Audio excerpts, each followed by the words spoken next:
Let me talk about why some people hate religion and Jesus. Earlier at Union Station, this morning and last week, and it's been going on for about a month or so, there's this guy, he comes in and he's talking about religion and Jesus. And I don't know why he does it or what have you, but what he's doing is he's forcing himself on people when people are not expecting that. They're traveling, shopping, doing their thing and what have you. I called him today and I recorded him, and on the title I put "The Rapist." And let me explain that, people.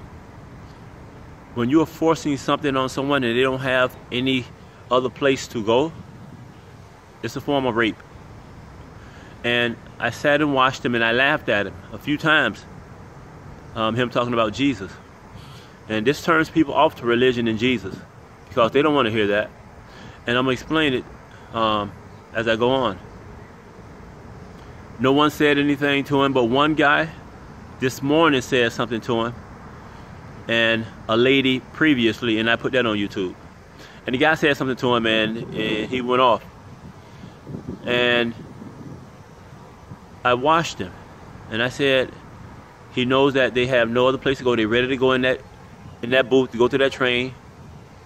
And when they left, the people had went in the train. There was nobody there. He did not stop to talk to me individually. And why he did not stop to talk to me individually about Jesus? Because I tell him, shoot, go ahead and get out of here. Or I could just walk away from it.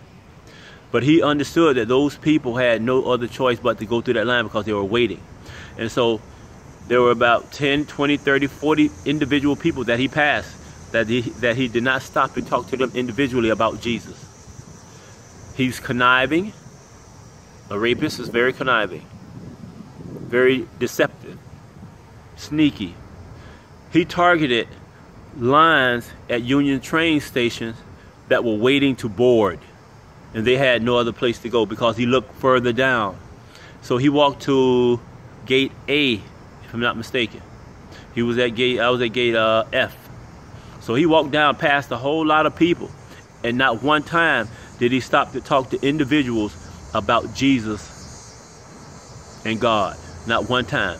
So he targeted the groups that were waiting to board on trains at gates where they had no other place to go. They were forced to hear what he had to say.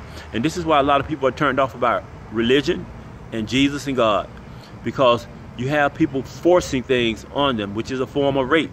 I started to call him a rapist and get into it with him, so that would have made me being confrontational towards him, but I would have had just cause because he violated my space. I did not want to hear that, nor did the other people, but they were just being kind and polite.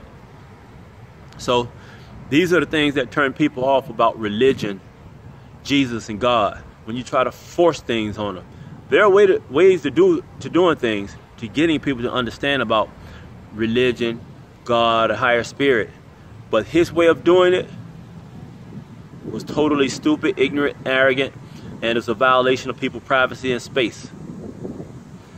And I documented it not only once, twice, and now I'm documenting it a third time. And that's why I put the title, The Rapist. Yes, he's pretending to talk about God and Jesus, but he's violating everybody's space in there, because when people go to Union Station, they go there to shop, they go there to buy food. There is no church there at Union Station. And so when he comes there and do that, it's a violation of people's space. And as I recorded earlier, that beautiful woman who told him to move on, gosh, I understood her intelligence so beautifully. And another guy told him the same thing this morning. And so these are the things that turn people off about religion, Jesus, and God. When you're being boastful and insensitive about people's space. And as I said, not one time had he gone to an individual and talked to them about Jesus, God, or what have you, because he would probably get dissed or told to go on, move on. He don't want that. He targeted people that was trapped, so they were forced to listen to him. That's a form of rape. Again, my intelligence is at a whole nother level of understanding people. Much love to my beautiful girls and their parents and the superpower of the human race. The girl, I'm still at the Basilica. I'll probably leave in the next maybe 20-30 minutes, hit the 80 bus and head out. I'll be grinding tomorrow, trying to get some more things done, dealing with Miami-Dade County Public Schools and my girls' Continental Planetary Globes, and getting my life back to where it belongs and so much greater. Out.